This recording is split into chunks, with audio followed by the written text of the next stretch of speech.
حسبي الله ونعم الوكيل فنعم المولى ونعم النصير حسبي الله ونعم الوكيل فنعم المولى ونعم النصير حسبي الله ونعم الوكيل۔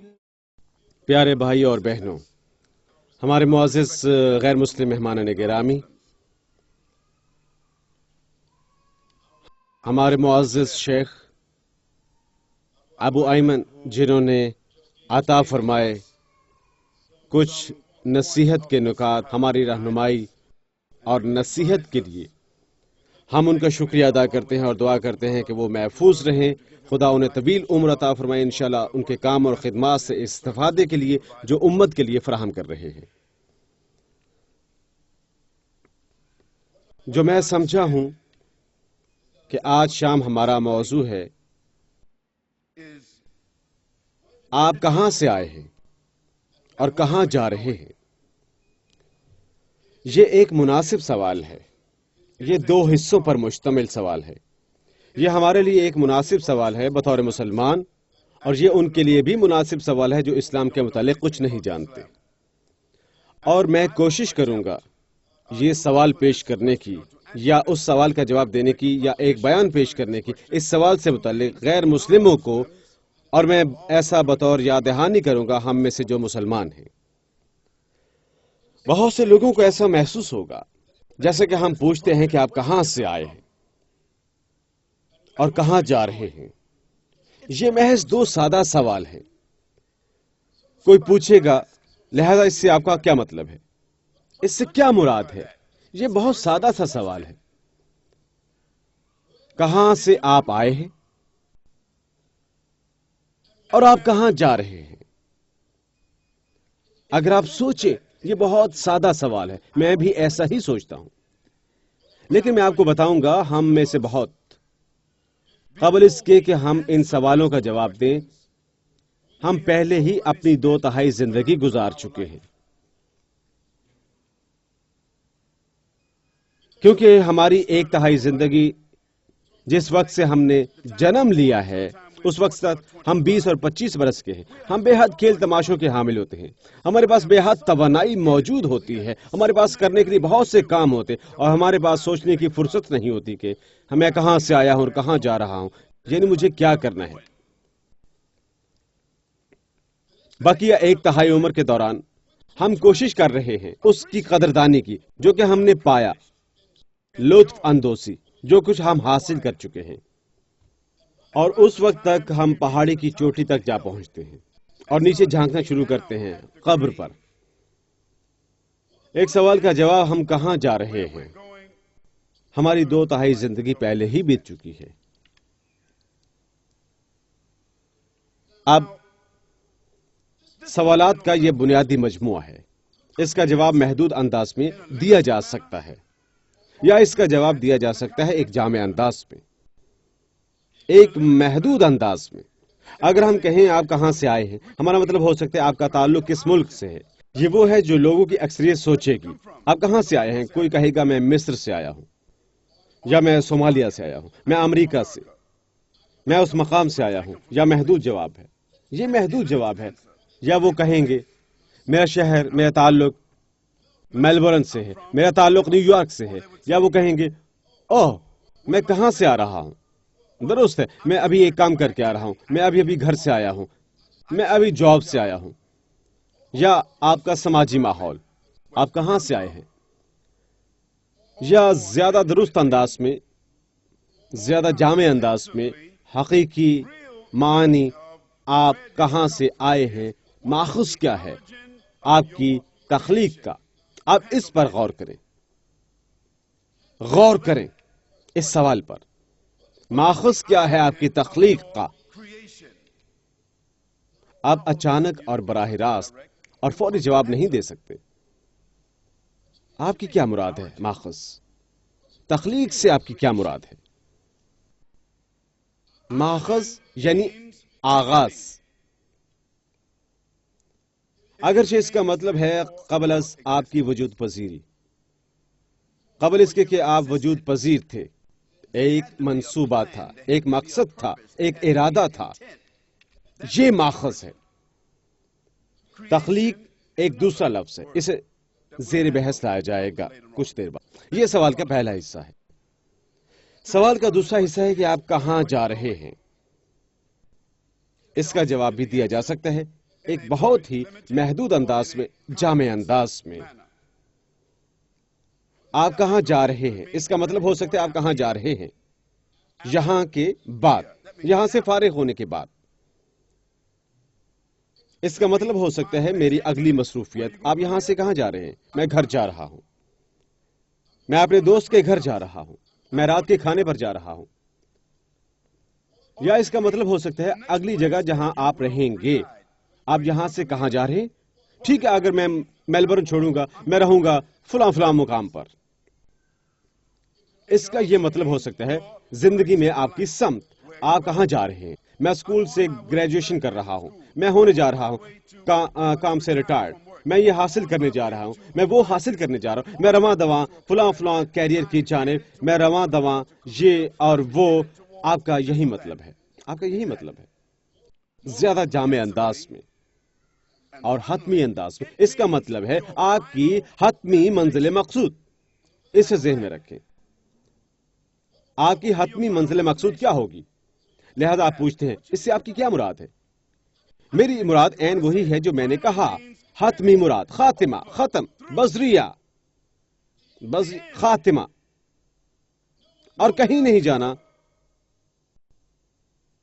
موت، قبر، تاریکی، تباہی، بربادی، ان پہ سب کچھ بھی مراد ہے. حیرانی، اور یہ بھی مراد ہے انجانا، اندیکھا، ناقابل تصور، کیونکہ آپ نے اس کے بارے میں نہیں سوچا.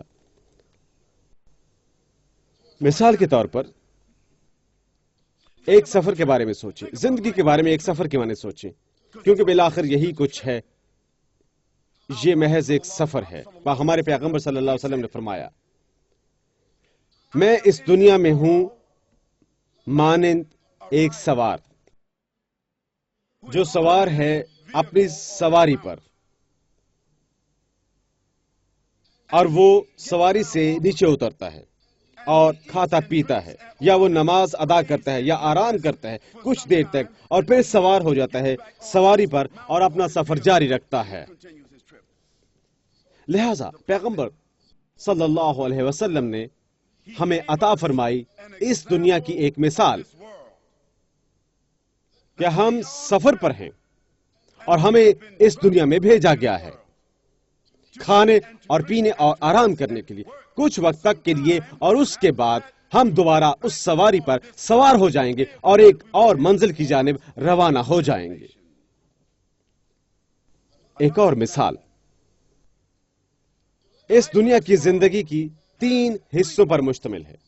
یہ ریل گاڑی پر چڑھنے کی مانند ہے، اور آپ نے 3 وقف کرنے ہیں، اور آپ کی ٹکٹ کے 3 حصے ہیں جو آپ آغاز کرتے ہیں. آپ کو عطا کی جاتی ہے ایک ٹکٹ کے 3 حصے. لہذا جب کہ آپ شکم میں ہیں اپنی ماں کے کسی بھی قسم کے شعور کے بغیر، یہ آپ کے سفر کا ایک حصہ ہے. اور جب آپ جنم لیتے ہیں اور آپ دنیا میں داخل ہوتے ہیں، لہذا ٹکٹ کا ایک حصہ پھاڑ لیا جاتا ہے اور پھینک دیا جاتا ہے. آپ اس ٹکٹ کو دوبارہ حاصل نہیں کر سکتے، وہ ٹکٹ جا چکی ہے. آپ کا سفر کا حصہ ختم ہو چکے، آپ دوبارہ شکم مادر میں نہیں جا سکتے. یہ یک طرفہ سفر ہے. ایک ٹکٹ کا ایک حصہ جا چکا ہے. تب آپ زندگی میں موجود ہیں. ایک بچے سے اپنی کم سنی میں، نو عمری میں، نوجوان بالغ کے روپ پہ، پختہ کار بالغ، درمیانی عمر، میری عمر، دیگر آپ کے مابین، اس سے بڑھ کر حتیٰ کہ ہم قبر سے جا ملتے ہیں، موت اور قبر.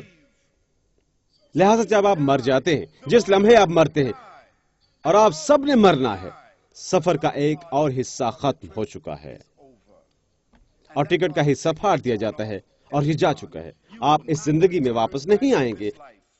کوئی واپس نہیں آیا، یہ ختم ہو چکی۔ لہذا شکم مادر ختم ہو چکا، زمین ختم ہو چکی ہے، اور زمین آپ کے اوپر ہے اور آپ قبر میں۔ شکم مادر، زمین، مقبرہ۔ جب آپ مقبرہ میں داخل ہوتے ہیں، یہ ایک اور سفر ہے، اور آپ سفر پر روانہ ہوں گے، حتیٰ کہ آپ دوبارہ اٹھائے جائیں گے اس ہستی سے جس نے آپ کو شکم مادر میں بھیجا تھا زمین پر، اور دوبارہ شکم مادر میں جانے سے محروم رہے قبر میں جانے کے لیے۔ جب آپ مقبرے سے باہر آتے ہیں، ٹکٹ کا ایک اور حصہ پھاڑ دیا جاتا ہے۔ بات ختم، تالیاں، خاتمہ۔ اب ایک اور سفر، ایک اور زندگی، ایک اور وجود پذیری، ایک اور زمانہ، ایک اور سواری، ایک اور جگہ ہم سب کے لیے وقوع پذیر ہوگی۔ 3 حصے: شکم مادر، زندگی، مقبرہ، آخرت۔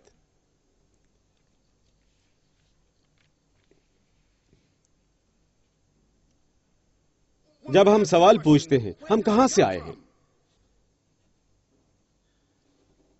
خالق ہم سے کیا فرماتا ہے کہ اس نے ہر چیز تخلیق فرمائی نطفے سے۔ تمام انسان نطفے سے تخلیق کیے گئے۔ نطفہ، اس کا مطلب ہے مادہ تولید۔ لہذا ہم میں سے ہر ایک جو اس کمرے میں بیٹھا ہے کچھ نہیں ہے سوائے پیچیدہ مادہ تولید کا ایک قطرہ۔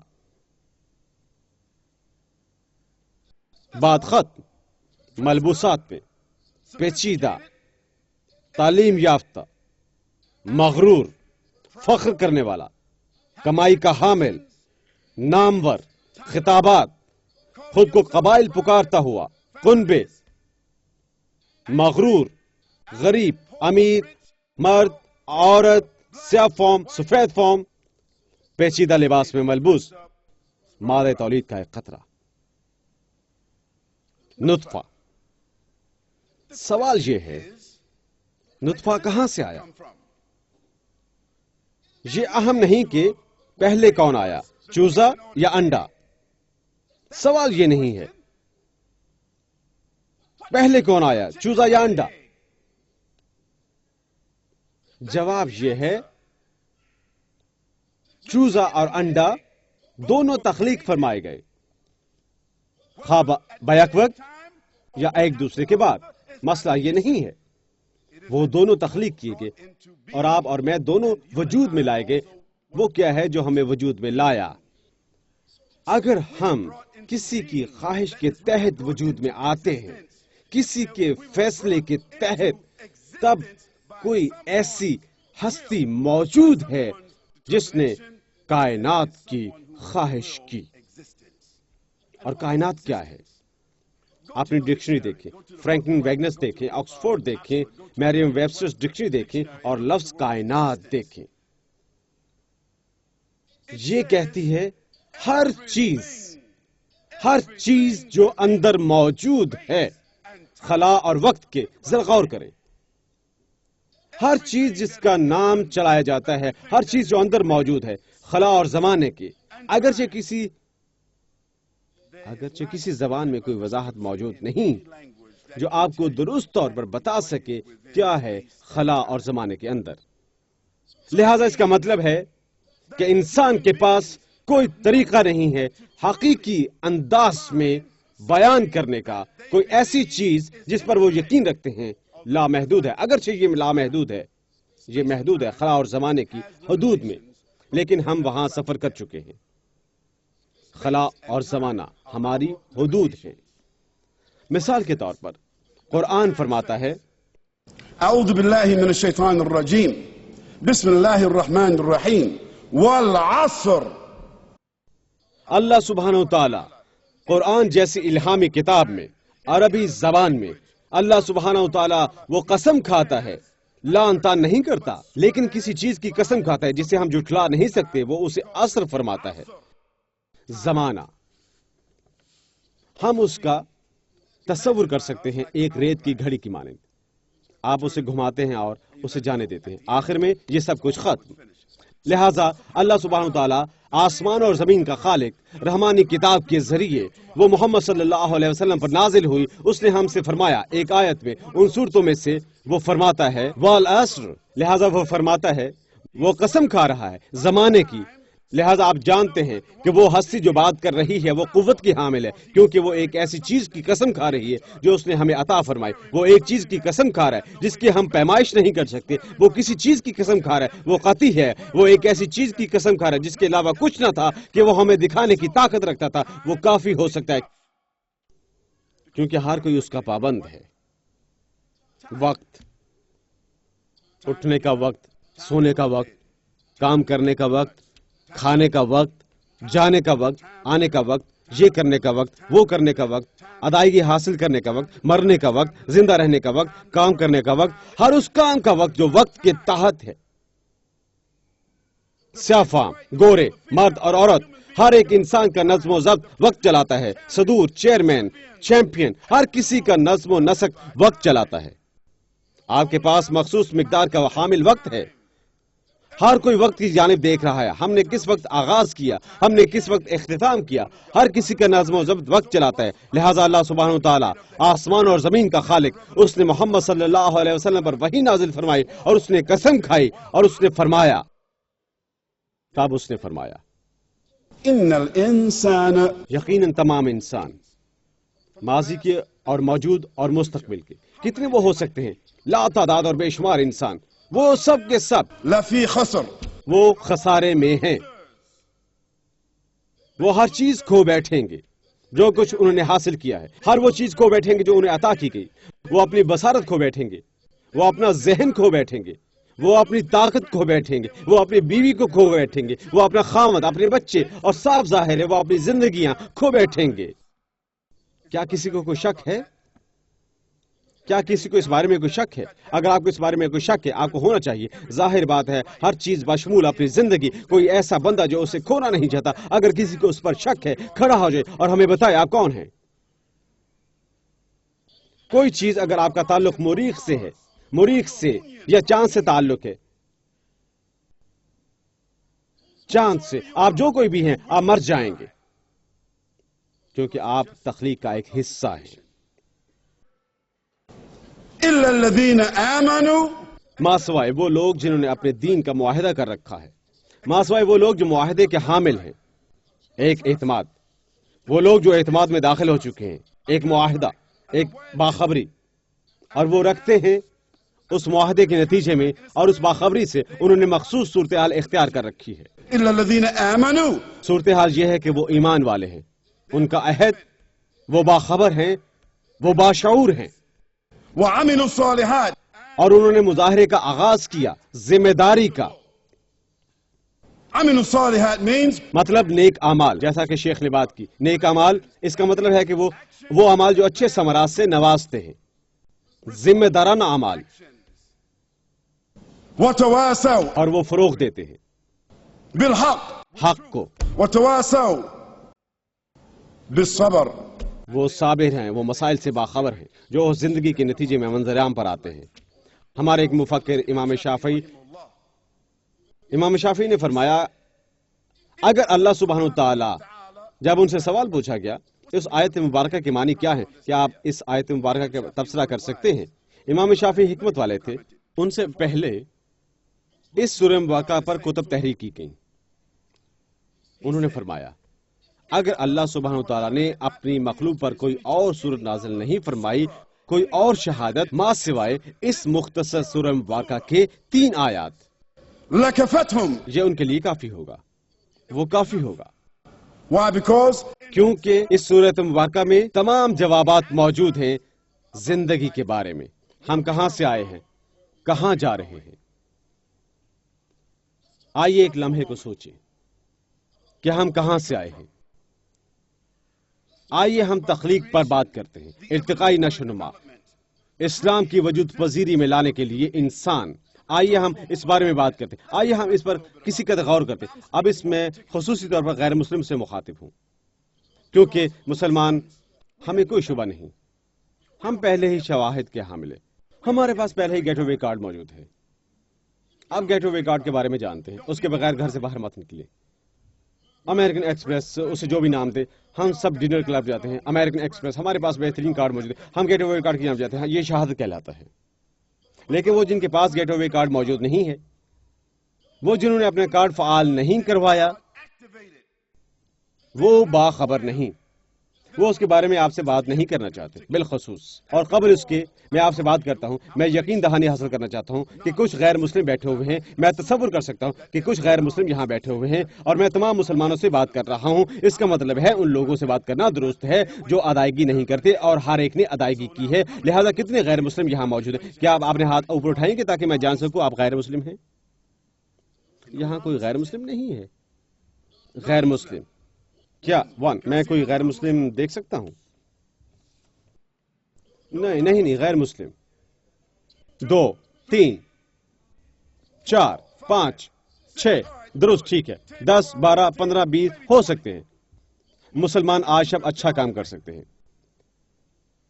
جب 600 مسلمان موجود ہیں، میں دیکھ رہا ہوں 600 یا 700 مسلمان، یہاں ہو سکتا ہے 400 سے 500 ہوں. ایک ایسا اجتماع تصور کیا جاتا ہے غیر مسلموں کے لیے، اور آج سب یہاں آئے اور کوئی غلط چیز کھائی. ہمیشہ یہی کچھ ہوتا ہے. ہم پلیٹ سجاتے ہیں غیر مسلموں کے لیے اور مسلمان کھا جاتے ہیں. آپ تمام مسلمان، آپ کو شرم آنی چاہیے. غیر مسلم آپ کے ہمسائے ہیں. غیر مسلم آپ کے دفاتر کے ساتھی. غیر مسلم آپ کے ساتھی اہلکار ہیں. اور آپ میں سے کچھ لوگ کہتے ہیں غیر مسلم ان کے دوست ہیں. لیکن آپ انہیں قائل کر سکتے ہیں وہ یہاں آئیں. آپ انہیں رشوت نہیں دے سکتے. آپ انہیں $10 نہیں دے سکتے. آپ ان سے رات کے کھانے کا وعدہ نہیں کر سکتے. اور وہ آپ کو قائل کر رہے ہیں. اور آپ کے بچوں کو روزانہ اعمال میں ان کے ساتھ شریک ہوں جو حرام ہیں، وہ اعمال جو مکروہ ہیں. اور شیطان آپ کو اللہ کے راستے سے دور کرتا ہے اور آپ اس کے لیے ادائیگی کرتے ہیں اور آپ اسے کرتے ہیں حتیٰ کہ وہ آپ سے کہتے بھی نہیں. آپ ایسا کرتے ہیں لیکن آپ انہیں یہاں آنے کے لیے قائل نہیں کرتے. آپ کو شرم آنی چاہیے. یہ ہماری حالت ہے. آپ یقین نہیں رکھتے کہ آپ مقصد کے حامل ہیں. اگر آپ یقین رکھتے کہ آپ مقصد کے حامل ہیں، آپ لوگوں کو اس جانب مدعو کرتے. اور اگر آپ یقین رکھتے کہ اس مقصد کو ترک کیا جا سکتا ہے، اسے ترک کرنے میں ہمارا مکمل نقصان ہے اور ہر مرتبہ اسے ترک کر دیتے، اللہ اس کی سزا دے گا، آپ کو ترک کر دیا جائے گا. لیکن آپ یقین نہیں رکھتے کہ مسلمان، آپ کسی اور پر یقین رکھتے. اللہ سبحانہ و تعالیٰ آپ کو شناخت استعمال کرنے کا حکم دیتا ہے. آپ کو اسلام پر فخر نہیں ہے. آپ احساس کمتری کا شکار ہیں. آپ کو دنیا کی جانب مدعو کیا جا رہا ہے، لیکن آپ لوگوں کو دین کی جانب مدعو نہیں کر سکتے. ہمارا مسئلہ کیا ہے مسلمانوں؟ ٹھیک ہے، یہ ایک دوسرا موضوع ہے. میں جانتا ہوں کہ مسلمان یہ سننا گوارا نہیں کرتے. مجھے اپنے غیر مسلم ساتھیوں کو بتانے دیں. مجھے 1 منٹ ان کے ساتھ بات کرنے دیں اس مسئلے سے متعلق. تخلیق، ارتقائی ترقی وجود میں لانے کے لیے انسان کو قرآن کے مطابق جس سائنس کی حمایت حاصل ہے. خدا کے کلام کو سائنس کی حمایت کی ضرورت نہیں ہے، کیونکہ خدا کا کلام اعلیٰ اور برتر ہے. سائنس ہنوز تلاش کر رہی ہے، لیکن ہم میں سے ان کے لیے جو سائنس کی شرح کی پیروی کرتے ہیں، سائنس کا مطلب ہے بتدریج دریافت اطلاقی علم کے ذریعے. سائنس بتدریج دریافت بذریعہ حاصل کردہ علم. لہذا آسمانوں اور زمین کا خالق وہ فرماتا ہے، ٹھیک ہے اس نے ہر چیز پانی سے پیدا فرمائی. کل دنیا، عالم موجودات جیسا کہ ہم اسے جانتے ہیں، گیس سے بنایا گیا ہے. ایک گیس خلا سے باہر ہماری ذاتوں کے اندر گیس پانی کا بنیادی جز، 2 حصے ہائیڈروجن اور 1 حصہ آکسیجن. یہ قرآن کا ثبوت ہے. قرآن نازل ہوا تھا تقریباً 1500 برس قبل. سائنس نے دریافت کیا کہ عالم موجودات گیس سے بنا. ممکن ہے تقریباً 80 یا 90 سال قبل. لہذا انسان پانی سے بنایا گیا اور زمین کی اصلیت. اور یہی کچھ اللہ سبحانہ تعالیٰ نے فرماتا ہے. اس نے تمہیں تخلیق فرمایا نطفے سے، اور اس کے بعد وہ اسے تراب فرماتا ہے. ایک اور مقام پر وہ اسے فرماتا ہے 3 چکنی مٹی جوہر. لہذا انسان 2 قسم کے جوہر سے بنا ہے، زمین، مٹی کا جوہر اور پانی. ہم جانتے ہیں کہ ہمارے اجسام کے 3 حصے پانی سے بنے ہیں. ہم جانتے ہیں 3 حصے پانی. اس لیے جب کوئی شخص مرتا ہے بتدریج جسم گھٹتا جاتا ہے، ایک سوکھے پتے کی مانند. کیونکہ اس میں مزید پانی نہیں رہتا. جلد سوکھ جاتی ہے، آنکھوں کے ڈھیلے سوکھ جاتے ہیں، اعضاء سوکھ جاتے ہیں، زبان سوکھ جاتی ہے، ہاتھ گر پڑتے ہیں، کچھ باقی نہیں بچتا ماں سوائے ایک خشک لاش. اور محض واحد چیز جو نشو و نما پائی جاری رکھتی عین ممکن ہے بال اور ناخن، حتیٰ کہ وہ شخص سانپ کی مانند دکھائی دینے لگتا ہے، کیونکہ انسان پانی سے بنایا گیا ہے. انسان کو مادہ تولید سے بنایا گیا ہے. آپ مادہ تولید جیسا لفظ سننا پسند نہیں کرتے. مادہ تولید یا مادہ تولید بند کیا جاتا ہے شیروں کے لیے. یہ وہ کچھ ہے جو ہم ہیں، لیکن اللہ سبحانہ وتعالی اپنی قدرت سے، اپنی مہک سے، اپنے ڈیزائن سے وہ اس مادہ تولید کہتا ہے اس مقام پر جہاں پر یہ ملتا ہے جو فراہم کیا گیا تھا عمل کے ذریعے، حصول خون عورت کے رحم سے. ہاں یہ ہے. ایسی صورت میں آپ میں سے کچھ مختلف عمل سے وجود میں آ سکتے ہیں. آپ جانتے ہیں وہ ٹیسٹ ٹیوب بیبی ہے. خواہ آپ ٹیسٹ ٹیوب بیبی ہی کیوں نہ ہو، تب تمہارا رحم ٹیسٹ ٹیوب تھا، لیکن عمل وہی تھا. انسان کو مادہ تولید سے تشکیل دیا گیا ہے، اور بیضوں کا ملاپ جو حیض کے ذریعے مہیا کیے جاتے ہیں. عورت کا حیض کا دورانیہ میں انسان ایک جین ہے. انسان ایک جین، جس کا مطلب ہے منجمد خون کی مانند شناخت کے حقیقی خد و خال کے بغیر. تب انسان رحم مادر میں ہے، خون کا ایک لوتھڑا جو تشکیل پانے کا آغاز کرتا ہے. وہ ایسی شکل جسے ہم پہچان سکتے ہیں. تب یہ بتدریج حاصل کرتا ہے اپنی تشکیل، اور ایمبریولوجسٹ وہ ہمیں بتاتے ہیں اولین حصہ انسان کا یہ کیا ہے. یہ دماغ ہے. سبحان اللہ. انسان کا اولین حصہ جو تشکیل پاتا ہے جین سے وہ دماغ ہے. دماغ کے بعد یہ دل ہے، لہذا اولین عمل دماغ کا عمل ہے، اس کے بعد دل کا عمل ہے. دماغ، تب دل.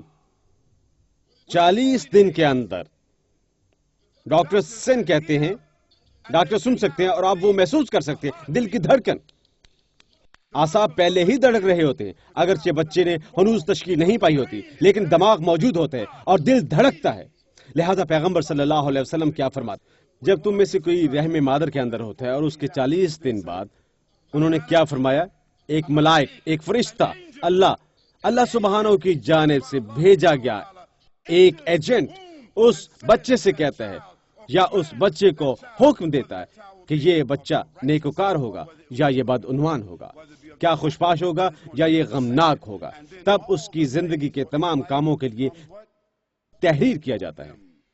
یہ 1500 برس قبل پیغمبر صلی اللہ علیہ وسلم نے فرمایا. اب ہم جانتے ہیں کہ پہلے 3 ماہ میں وہ اسے کہتے ہیں، پہلے 3 ماہ میں وہ کہتے ہیں کہ یہ کیا ہے، ایک بچہ، ایک شخصیت بنتا ہے، ایک فرد بنتا ہے. لہذا دماغ اور دل کے بعد تب گوشت کے ڈھیر سے ڈھانپ دیا جاتا ہے، ہڈیوں کا گوشت سے ڈھانپ دیا جاتا ہے. دماغ، دل، جسم، پھیپھڑوں کے بعد گودا کہلاتا ہے. ہڈیوں اور گوشت کے بعد اعصابی نظام تشکیل پاتا ہے، اینڈوکرین نظام. آنکھیں، ناک، کان، ہاتھ، پاؤں، تولید نو کے اعضاء، بال، ناخن. باوجود اس کے کہ کوئی نتیجہ نہیں، مطلب ہے یہ سب کچھ نطفہ، مادہ تولید، بیضہ، منجمد خون، جین تا تشکیل، شکل و صورت تا ہڈیاں تا جلد، بال، ناخن، آنکھیں، ہر چیز، کوئی نتیجہ نہیں ماں سوائے یہ روح ہے، اگر وہ روح کا حامل ہے. کیونکہ اگر اسے روح عطا نہیں کی گئی اسے اس حالت تک پہنچانے کے لیے ہم کہتے ہیں کہ یہ مردہ بچہ ہے. مردہ یہ کہ تمام عمل سے گزرا اور یہ رحم سے باہر آیا اور زندگی کے بغیر، اور یہ تشخیص ہے جو باپ یا ماں جانتی ہے، بچہ خود ان کے لیے تشخیص کرتا ہے. اگر اسے روح عطا نہیں کی گئی تب یہ بذات خود زندگی کی قوت ہے. یہ ایک انسان نہیں، یہ رحم کے اندر مر جاتا ہے، یہ رحم سے باہر آتا ہے، ایک مردہ چیز کی مانند. میں آپ سے پوچھتا ہوں، اس زندگی کو کس غلطی کی وجہ سے وجود پذیری نہیں مل سکی؟ ہم نہیں جانتے مادہ تولید کہاں سے آتا ہے، ہم نہیں جانتے انسان کہاں سے آیا، ہم نہیں جانتے کہاں سے یہ زندگی کی قوت آئی. باوجود اس کے کہ ہم جانتے ہیں یہ قوت ہے، ہم جانتے ہیں کہ یہ ایک ہستی ہے، ہم جانتے ہیں کہ یہ ایک توانائی ہے، جیسے سورج ایک توانائی، چاند توانائی ہے، الیکٹرک اور والز ایک توانائی ہے، ہمارا سانس لینا توانائی ہے، زندگی کی توانائی. یہ سب کچھ محدود ہے لیکن یہ ہمیں عطا کیا گیا. لہذا یہ وجود پذیری کو رکھنا، یہ تشخیص زندگی کہلاتی ہے. یہ مظاہر قدرت کے اختیار سے آتی ہے. مظاہر قدرت کے اختیارات، میں نے نہیں کہا کہ حکومتی اختیارات، کیونکہ یہ مظاہر قدرت نہیں ہے.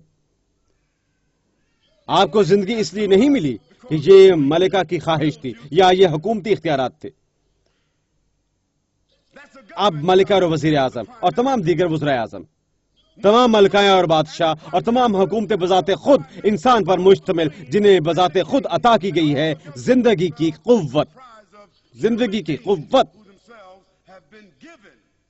زندگی کی قوت. لہذا آپ غیر مسلم جو آپ سب یہاں موجود ہیں، آپ آئے ہیں، آپ اس دنیا کے حامل ہیں کیونکہ آپ کو عطیہ دیا گیا ہے زندگی کی قوت کا عطیہ. ایک تحفہ کا مطلب ہے کوئی چیز فائدے مند ہے، کوئی ایسی ہستی جو بذات خود واحد ہستی ہے جس نے آپ کو عطیہ دیا اور آپ کیا بنے؟ فائدہ پانے والے. ہم اس ہستی سے فائدہ پانے والے ہیں جو واحد ہستی ہے جس نے آپ کو عطا فرمایا ایک عطیہ. جب ایک شخص آپ کو تحفہ دیتا ہے، ایک جامع اہمیت کا حامل اور اہم تحفہ، آپ اس تحفے کی شرائط کے حوالے سے محکوم بن جاتے ہیں. اور اگر وہ آپ سے کہے میں آپ کو وہ گھر عطا کروں گا، لیکن آپ نے اس کی دیکھ بھال کرنی ہے، آپ کو وہ گھر عطا کرنے کی شرائط کے حوالے سے، آپ کو وہ گھر عطا کرنے کی شرائط کے حوالے سے. لہٰذا وہ ہستی جس نے ہمیں زندگی عطا کی، اس نے ہم پر شرائط عطا کی. وہ یہ ہے کہ ہمیں زندگی گزارنی ہے شرائط کے عین مطابق. بدقسمتی سے بطور غیر مسلم آپ شرائط سے واقف نہیں ہو سکتے، لیکن یہ میں آپ کو بتاؤں گا. اگر آپ ایک گھر میں رہائش پذیر ہیں اور یہ ایک قانون ہے، یہ ایپسو فیکٹو قانون کہلاتا ہے. قانون کی کتابوں کا مطالعہ کریں، یہ ایپسو فیکٹو قانون کہلاتا ہے. اس گھر کے اندر رہنے کی خاطر، مطلب آپ رہنے کے لیے جاتے ہیں، آپ گھر میں چہل قدمی کرتے ہیں، گھر کی آرائش کرتے ہیں، آپ گھر میں وہ رہ رہے ہیں، آپ نے گھر کو آراستہ کیا اور آپ نہیں جانتے گھر کا مالک کون ہے، اور آپ وہاں رہ رہے ہوں گے کتنی دیر سے؟ آپ کی عمر کتنی ہے؟ 20 برس آپ اس گھر میں رہ رہے ہوں گے. لہذا کوئی آتا ہے اور آپ سے پوچھتا ہے معاف کریں جناب، کیا آپ جانتے ہیں میں اس گھر کا مالک ہوں؟ آپ کہتے ہیں نہیں، میں نہیں جانتا. ٹھیک ہے، آپ کتنے عرصے سے یہاں رہ رہے ہیں؟ میں 20 برس سے یہاں رہ رہا ہوں. ٹھیک ہے جناب، کس خوشی میں آپ یہاں 20 برس سے رہ رہے ہیں؟ آپ مجھے 20 سال کا کرایہ ادا کریں. آپ کہیں گے آپ مجھے شواہد پیش کریں. آپ کو مجھے شواہد پیش کرنے چاہیے. وہ کاغذ کا ایک ٹکڑا نکالتا ہے اور وہ کہتا ہے یہ شواہد اور اس پر عدالت کے دستخط موجود ہیں، یہ میری جائیداد ہے. میں باہر تھا، میں ایک دوسرے ملک میں مقیم تھا، ایک اور مقدمے میں یہ میرا معاملہ ہے. آپ نے کیسے میرے گھر پر قبضہ کیا؟ اب کل ہی یہاں سے نکل جائیں. یہ آپ کو مجھے ادا کرنا ہے کرایہ ہو. آپ کے پاس کوئی دلیل نہ ہوگی ایک مرتبہ جب شواہد پیش کر دیتا ہے. لہذا غیر مسلموں، میں آپ سے کہتا ہوں، آپ گھر میں رہ رہے ہیں 30 سال سے یا 30 سال سے یا 40 سال سے یا 50 سال سے آپ گھر میں رہ رہے ہیں جو آپ کو عطا کیا گیا. آپ نے کوئی کرایہ ادا نہیں کیا، کسی بھی تاریخ سے آپ اس گھر میں موجود ہیں. لہذا مجھے وہ سوال پوچھنے تھے، وہ کس قسم کی چالاکی پر مبنی سوال ہے. میں اس گھر میں نہیں رہ رہا. میں جس گھر میں رہ رہا ہوں اس کا کرایہ ادا کر رہا نہیں. میں اس گھر کی بات نہیں کر رہا جس کو آپ نے آراستہ کر رکھا ہے. یہ وہ نہیں جس کا بتایا گیا. وہ گھر جس میں آپ موجود ہیں وہ آپ کا گھر ہے. وہ آپ کا گھر ہے. شخصیت وہ آپ ہے، وہ آپ کا نام ہے، وہ آپ وہ شخص ہیں جو اس گھر میں مقیم ہیں. یہ جسم کہلاتا ہے. یہ جسم کہلاتا ہے. میں آپ سے پوچھتا ہوں کہ یہ جسم جو بنا سنوارا ہے، جہاں سے یہ ہے اب تک، 20 برس, 30 برس, 40 برس, 50 برس. میں آپ سے پوچھتا ہوں یہ کہاں سے آئے؟ آپ اس گھر کے اندر کیسے داخل ہوئے؟ آپ نے اس گھر کی بحالی کے لیے کیا کیا؟ آپ نے اس گھر کی قدردانی میں کیا ادائیگی کی؟ آپ نے اس گھر پر کیا خراج تحسین پیش کیا؟ آپ نے اس گھر کا ٹیکس ادا کیا؟ آپ نے اس گھر کے لیے کیا سمجھوتا کیا؟ آپ نے اس گھر کے لیے کیا معاہدہ کیا؟ قطعی کچھ نہیں. لہذا آپ کیا سوچتے ہیں؟ لہذا آپ کیا سوچتے ہیں؟ آپ نے اپنے گھر کو کچھ نہیں دیا. مجھے بتائیں، مالک مکان جس کے عین اس وقت آپ حامل ہیں، کیا اسے کچھ ادا کرنے کی آپ کی ذمہ داری نہیں ہے؟ کیا اس مالک مکان کو پہچاننے کی آپ کی ذمہ داری نہیں ہے؟ کیا اس مالک مکان کو خراج تحسین پیش کرنے کی ضرورت نہیں ہے؟ اس گھر کی حفاظت جس کا تعلق مالک مکان سے، کیا وہ مالک مکان زمین کا مالک ہے یا اس گھر کا جس میں آپ رہتے ہیں؟ لیکن ایک اور مالک بھی ہے، ایک عظیم مالک، ایک مالک جس نے تخلیق فرمائی اور سہارا دیا تمام گھروں کو جن میں ہم رہتے ہیں، پکارا تمام بنی نوع انسانوں اور تمام اجسام. میں آپ سے پوچھتا ہوں، کیا وہ مالک، وہ ہستی جس نے آپ کو تخلیق فرمائی، وہ ہستی جس نے ہمیں عطا فرمائی، وہ ہستی جس نے فائدہ عطا فرمایا زندگی اور کائنات کو، کیا وہ مالک پہچانے جانے کے لائق ہے؟ میں آپ سے پوچھ رہا ہوں غیر مسلموں، 10 تا 15 جو یہاں موجود ہے، اپنے ہاتھ اوپر اٹھاؤ میرے ساتھ سمجھوتا کرنے کے لیے کہ اگر آپ جانتے ہیں کون مالک اور پالنے والا ہے آپ کی زندگی اور جسم کا، آپ کی زندگی کا نظم و نسق چلانے والا کون ہے اور جس نے آپ کو وہ عطیہ دیا، اگر آپ جانتے تھے یہ کون تھا، آپ کے مالک مکان کی مانند، کیا آپ کا خیال نہیں کہ کم از کم آپ کو پہچاننا چاہیے؟ اپنے ہاتھ اوپر اٹھائیں. اپنے ہاتھ اس طرح نہ اٹھائیں، کیونکہ اگر میں آپ کو بتاتا ہوں میرے پاس آپ کے لیے $100 موجود ہے، اس کی فوری پہچان کریں، لہذا محض پہچانیں، لہذا محض پہچان کریں. میں چالاکی پر مبنی سوال نہیں پوچھ رہا، میں آپ کو پھنسا نہیں رہا، میں بس آپ سے ایک سوال سادہ سا پوچھ رہا ہوں. کیا آپ نہیں سوچتے کہ وہ ہستی جو آپ کو عطا کی ذمہ دار ہے، آپ کی زندگی تمام کارگزاریوں کے ساتھ آپ کو سہارا دیتے ہوئے آپ کا جسم اور شخصیت اور یہ زندگی آپ کی تعلیم کی سند حاصل کرنے کے لائق ہے؟ اگر آپ ایسا کرتے ہیں برائے مہربانی اپنے ہاتھ اوپر اٹھائیں. بہتر. کیا آپ نہیں سوچتے وہ مالک لائق ہے کسی قسم کے خراج تحسین کا؟ میں نہیں کہہ رہا کہ آپ کرایہ ادا کرنے جا رہے ہیں، میری مراد رقم نہیں، میری مراد نہیں ہے ہر ماہ ہر ہفتے، میری یہ مراد نہیں، میری مراد ہے خراج تحسین جو کم از کم آپ کو پیش کرنا چاہیے. نمازیں، شکرانے. کیا آپ نہیں سوچتے کم از کم آپ کو شکر گزار ہونا چاہیے، مشکور ہونا چاہیے، خبردار ہونا چاہیے؟ کیا آپ نہیں سوچتے آپ کو کچھ ادا کرنا چاہیے؟ توجہ کریں، آپ میں سے کتنے کم از کم یہ سوچتے ہیں کہ ہمیں کچھ نہ کچھ ادائیگی کرنی ہے؟ بہتر. آخر میں، اگر وہ مالک، اگر آپ اس مالک کو جانتے ہیں، اگر آپ اس پالن ہار کو جانتے ہیں، اگر آپ اس ہستی کو جانتے ہیں جس نے آپ کو عطا فرمائے شرائط بھی اس سے واقف نہیں، سادہ شرائط.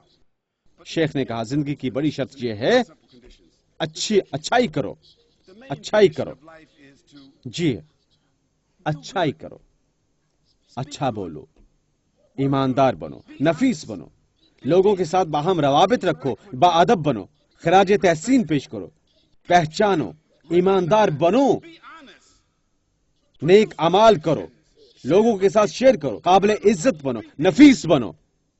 یہ کچھ شرائط ہیں. لہذا اگر مالک آپ کے جسم کا، آپ کی زندگی کا ہمیں زندگی عطا کرنا چاہتا ہے، وہ ہستی جس کے بارے میں آپ کہتے ہیں کہ آپ اسے پہچاننے پر آمادہ ہے، وہ ہستی جو کہتی ہے ایسے خراج تحسین پیش کرو، کیا آپ نہیں سوچتے کہ آپ تابعداری کرنے کے لیے آمادہ ہیں؟ 2 یا 3 سادہ شرائط، 2 یا 3 سادہ شرائط میں کہتا ہوں. آپ متفق نہیں ہیں؟ میں آپ سے پوچھ رہا ہوں، میں مسلمانوں سے بات نہیں کر رہا، میں آپ سے بات کر رہا ہوں. اور وہ جو یہاں موجود ہیں 10 یا 15 لوگ جو ہاتھ اٹھاتے ہیں، کتنے لوگ اب میری پیروی کرتے ہیں؟ اب میری پیروی کرو، کیونکہ وہ ہستی اب آپ کی زندگی چھین لے گی. اسی وقت پانی کا گلاس پیتے ہیں، سانس بند ہوتے ہیں، مر جاتے ہیں.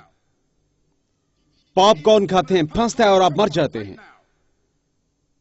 پھسل کر گر جاتے ہیں اور ابھی آپ کی گردن ٹوٹ جاتی ہے. ابھی آپ کے دل کی دھڑکن بند ہو سکتی ہے. ابھی آپ کی آنکھیں آپ کے سر سے باہر ابل سکتی ہیں. آپ اپنا سانس کھو سکتے ہیں. اسی وقت یہ ابھی وقوع پذیر ہو سکتا ہے. لہذا کہ آپ نہیں سوچتے کہ کلی وقت اور اس بارے میں سوچتے ہوئے میں اگلے برس سوچنے جا رہا ہوں، اس نوجوان کو دیکھتے ہوئے جب وہ واپس آتا ہے میں فلم دیکھنے جا رہا ہوں، میں کتاب پڑھنے جا رہا ہوں یا کوئی اور کام نہیں، عین اسی وقت، کیونکہ کل صبح آپ مردہ ہو سکتے ہیں۔ آپ کہتے ہیں او میں نہیں، ہاں آپ۔ موت خوبصورت خواتین پر بھی نازل ہوتی ہے، موت نوجوانوں پر بھی آتی ہے، مرد خوبصورت نوجوان مرد پر بھی نازل ہوتی ہے، موت ایسے لوگوں پر بھی آتی ہے جو ہر طرح سے بنتے سنورتے ہیں، ایسے لوگوں پر بھی جنہوں نے ابھی گریجویشن کی ہوتی ہے، موت ایسے لوگوں پر بھی آتی ہے جو اس کے لیے تیار نہیں، موت برق رفتاری کے ساتھ نازل ہوتی ہے۔ میں آپ سے بات کر رہا ہوں، آپ کو اس سوال کا جواب دینے کی ضرورت ہے، بالکل اسی طرح جس طرح آپ کے پاس مزید وقت موجود نہیں ہے۔ لہذا مجھے دوبارہ پوچھنے دیں، کیا آپ کا خیال نہیں کہ وہ ہستی جس کے بارے میں آپ نے کہا آپ اسے پہچاننے جا رہے ہیں؟ کیا آپ نہیں سوچتے وہ ہستی جسے آپ کسی قدر خراج تحسین پیش کرنا چاہیں گے؟ کیا آپ نہیں سوچتے کہ مختصر سی شرط کیا ہے کیونکہ وہ اپنی زندگی گزار رہے ہیں جو کچھ ہیں جن کا میں نے ابھی تذکرہ کیا تھا، کیا آپ اور ان میں شرائط پر عمل کرنے کے لیے آمادہ ہیں؟ کیا ہماری زندگی کے لیے اہم ہے؟ آپ میں سے کتنے 1 2 3 4 5 6 7 8 9 10 آپ سب کے ساتھ بہتر، ٹھیک ہے، آپ سب عین یہاں پر آپ حقیقت میں مسلمان ہو چکے ہیں، کیونکہ ایک مسلمان بننے کے لیے یہ تسلیم کرنا ہے کہ کوئی عبادت کے لائق نہیں، کوئی تسلیم کیے جانے کے لائق نہیں مع سوائے خالق، وہ مسلمان ہے۔ کیا یہ درست ہے یا نہیں؟ کیا یہ درست ہے یا نہیں؟ ہاں، اور ایک مسلمان بننے کے لیے خراج تحسین پیش کرنا ہے، نمازیں ادا کرنی ہیں، نہ صرف پہچان کرنی ہے بلکہ کچھ ایسے کام کرنے ہیں جو عیاں ہیں، زبان کے ذریعے یا جسم کے ذریعے، نمازیں ادا کرنے کے لیے، شکریہ ادا کرنے کے لیے، قدردانی کے اظہار کے لیے۔ یہ دوسری شرط کی پہلی شرط ہے، آپ جانتے ہیں مسلمان، اور تیسری شرط قوانین کی تابعداری کرنی ہے، قوانین کی تابعداری، بنیادی شرائط۔ اگر آپ کم از کم وہ کرنے پر آمادہ ہیں تب میں آپ سے کہتا ہوں کہ آپ کو سمجھنا چاہیے کہ مسلمان ہونے کا کیا مطلب ہے۔ نہیں، میں نہیں کہتا عربی بنو، میں نہیں کہتا ایک پاکستانی بنو، میں نہیں کہتا افریقی بنو، میں نہیں کہتا امریکی بنو، میں نہیں کہتا بنو اس کے علاوہ جو اطاعت اختیار کرتا ہے۔ ایک موت تسلیم کرنی ہے، ایک خراج تحسین تسلیم کرنا ہے، ایک موت تکمیل کرتی ہے ذمہ داریوں کا بنیادی اخلاقی اصول، کیونکہ وہ زندگی کا مقصد ہے۔ آئیے آگے بڑھتے ہیں۔ یہ ہماری زندگی ہے، وہ زمین پر ہے، اور اگر آپ زندگی کے بارے میں بذات خود سوچتے ہیں، زندگی دو اقسام کے اختتام یا انجام کی حامل۔ جب میں کہتا ہوں دو اقسام، اس کا مطلب ہے جو اقسام کے ظہور ہیں، ایک چھوٹا سا ہے اور ایک بڑا ہے۔ چھوٹے کا مطلب ہے وہ کچھ جو ہم دیکھ نہیں سکتے، مائکروسکوپک۔ مائکروسکوپک اس کا مطلب ہے مائکروسکوپ استعمال کیا جاتا ہے جو کچھ ایٹم کہلاتا ہے۔ 20 برس قبل، 20 یا 30 برس قبل چھوٹا ترین زندگی کا حصہ یا مادہ ایٹم کہلاتا تھا۔ کیا یہ درست ہے یا نہیں؟ لیکن اب ہم میں سے وہ جو حصہ فزکس سے متعلق ہے، وہ جنہوں نے پی ایچ ڈی کی ہے، اب آپ جانتے ہیں چھوٹا ترین مادہ مزید ایٹم نہیں ہے، اب یہ مزید چھوٹا ایٹم نہیں ہے، یہ ایسی چیز ہے جسے وہ کہتے ہیں بنیاد۔ آپ جانتے ہیں کہ یہ درست ہے یا غلط؟ بنیاد، سائنسدان لفظ کے ساتھ باہر نکلے، بنیاد، اس کا مطلب ہے کسی قسم کا خرد، معاملے کا حصہ جسے بالکل بھی نہیں دیکھا جا سکتا یا حتیٰ کہ تصور بھی نہیں کیا جا سکتا، اسے محض حصہ یا جزو فزکس کے ذریعے ہی سمجھا جا سکتا ہے۔ لیکن وہ کچھ چھوٹے تر بھی نہیں ہیں، وہ بھی خرد بنیاد کہلاتے ہیں۔ این ممکن ہے 20 برس بعد وہ ایک اور لفظ نکال لے، آپ جانتے ہیں جو خرد بنیاد سے بھی چھوٹا تر ہے، کیونکہ جو ہمارا پیچیدہ سائنسی علم فروغ پاتا ہے، دریافت کرنے کے لیے شواہد، ساز و سامان کے ساتھ ہم مختلف چیزوں کی شناخت کا اظہار کرتے ہیں ایک چھوٹا یا خرد نقطہ نظر کے تحت، اور ہم نیچے جانے کا عمل جاری رکھتے ہیں کیونکہ موجودہ ہیں عمدہ تر خرد تر اشیاء، لیکن ہم پاتے ہیں قطع نظر اس عمل کے کہ کس قدر چھوٹا یا خرد بن جاتا ہے، ہنوز ہم اس کے کا حامل ہیں۔ ان پر غور کریں۔ 30 برس قبل جو کمپیوٹر موجود تھے کہلاتے تھے، آج مجھے کون وہ نام بتائے گا، مین فریم، ایک بڑے فریم کا کمپیوٹر این ممکن ہے اس قسم کے حالات میں بیٹھا تھا، ایک کمپیوٹر بیٹھا تھا اس قسم کی جگہ میں، اور عین ممکن ہے وہ کمپیوٹر 30 برس قبل وہ اہلیت کا حامل تھا جسے ہم کہتے ہیں ایک گیگا بائٹ، ایک مین فریم، اس عمارت کی سائز کا حامل 1 گیگا بائٹس، 1 گیگا، سبحان اللہ۔ آپ جانتے ہیں میں نے کیا تلاش کیا؟ وہ ایک کارڈ کے حامل تھے، اس مانند ایک کارڈ، اس مانند آپ اسے جیب میں رکھ سکتے ہیں، 5 یا 10 گیگا بائٹس ایک کارڈ پر۔ اس کی وجہ سائنسی ٹیکنالوجی کی ترقی ہے جو مائکرو کہلاتا ہے۔ آئیے میں آپ کو ایک اور مثال دیتا ہوں، مائکرو سے میکرو تک۔ میکرو کا مطلب ہے اس قدر مزید باہر جس قدر آپ جا سکتے، بڑا ترین، زیادہ پیچیدہ، جس تک ہم جا سکتے ہیں۔ آئیے میں آپ کو اس کی ایک اور مثال دیتا ہوں۔ یہ ہماری زمین ہے، اور ہماری زمین نظام شمسی کا حصہ ہے، اور ہمارا نظام شمسی کہکشاں کا حصہ ہے، اور ہماری کہکشاں، ہمارا سورج چھوٹے ترین ستاروں میں سے ایک ہے، اور ہماری کہکشاں میں چھوٹے ترین سیاروں میں سے ایک۔ ہماری کہکشاں کیا کہلاتی؟ یہ ملکی وے کہکشاں۔ ایک کہکشاں ایک مجموعہ ہے نظام شمسی کے ایک گچھے کی۔ نظام شمسی سے مراد ہے وہ نظام جو سورج کے گرد گھومتا ہے، ہمارے ستاروں کی مانند، جو ہمارے سورج حرارت سے دمک رہا ہے ہماری مانند، کھینچنے اور عمل کے ہمراہ، جو دیگر چکر کھا رہے ہیں، ستاروں کے گرد منظم ہیں ہمارے سورج کی مانند۔ ہماری کہکشاں، ملکی وے کہکشاں، بلین ستارے رکھتی ہے۔ ہماری کہکشاں، ملکی وے کہکشاں، بلین ستارے رکھتی ہے، اور ہمارا سورج، جی ہاں، اور ہمارا سورج صرف ایک ستارے کا حامل ہے، ایک چھوٹا ستارہ، اور وہ بہت زیادہ چمکدار بھی نہیں۔ کہکشاں، ملکی وے کہکشاں حصہ ہے جسے کہتے ہیں نیبیولا۔ نیبیولا، نیبیولا کیا ہے؟ نیبیولا گچھا ہے بلین کہکشاؤں کا۔ اسے تصور کریں، نیبیولا گچھا ہے بلین کہکشاؤں کا، وہ سب تیر رہے ہیں، مدار میں تیر رہے ہیں، ایک دوسرے سے ٹکرائے بغیر۔ یہ ہے ایک منظم، ایک آرکیسٹرا کی مانند ترتیب پایا ہوا، اور آپ دریافت ہو چکے ہیں اربوں اربوں ستاروں کے جھرمٹ کی مانند۔ لہذا اسی لیے خلا میں جاتے ہوئے انسان کا ذہن ستاروں کے ایک جھرمٹ کا تصور نہیں کر سکتا۔ آپ ستاروں کے اربوں جھرمٹ کا تصور نہیں کر سکتے۔ لہذا مائکرو یا میکرو ہم تنظیم دیکھتے ہیں۔ لہذا اگر ایک تنظیم موجود ہے، میں آپ سے سوال پوچھتا ہوں، اس لیے اگر تنظیم موجود ہے اس کا مطلب یہ ہے ڈیزائن ہے۔ اگر یہ ڈیزائن شدہ ہے تب اسے کس کا حامل ہونا چاہیے؟ میں غیر مسلموں سے پوچھ رہا ہوں، اگر اسے ڈیزائن کیا گیا تو کس نے؟ ایک ڈیزائنر نے۔ اگر یہ فیشن کیا ہے تو کس نے؟ ایک فیشن کرنے والے نے، ایک فیشن کرنے والے نے۔ اگر یہ وضع کیا گیا ہے، اسے وضع کرنے والا ہونا چاہیے۔ اگر اس کی تشخیص کی گئی ہے، اسے کس کا حامل ہونا چاہیے؟ ایک تشخیص کرنے والے کا۔ اگر یہ متناسب ہے، طرز اور شکل و صورت رکھتا ہے، کسی نے اسے متناسب بنایا ہے۔ اگر یہ زیر کنٹرول ہے، اگر یہ کنٹرول کے تحت ہے، یہ ٹکڑا نہیں ہے، کیا یہ دنیا منظم ہے؟